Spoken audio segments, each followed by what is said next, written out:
দেশটির প্রধান আয়ের খাত বিভিন্ন দেশের পর্যটকদের ঘিরে। তবে আরেকটা মজার বিষয় জানলে অবাক হবেন যে দেশটিতে এখনও পর্যন্ত কোনো ট্রেন চলাচলের ব্যবস্থা নেই। আর হ্যাঁ, দেশটিতে এখনও পর্যন্ত একটা মাত্র এয়ারপোর্ট, যেটা ইন্টারন্যাশনাল এয়ারপোর্ট।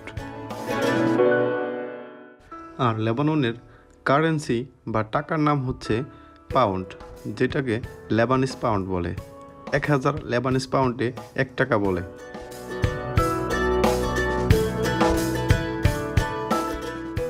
তবে দেশটিতে পাশাপাশি মার্কিন ডলারও রয়েছে এবং দেশটির সরকারি বেসরকারি সমস্ত কর্মস্থানে বা জায়গাগুলোতে মাসিক বেতন পরিশোধ করে ডলার দিয়ে।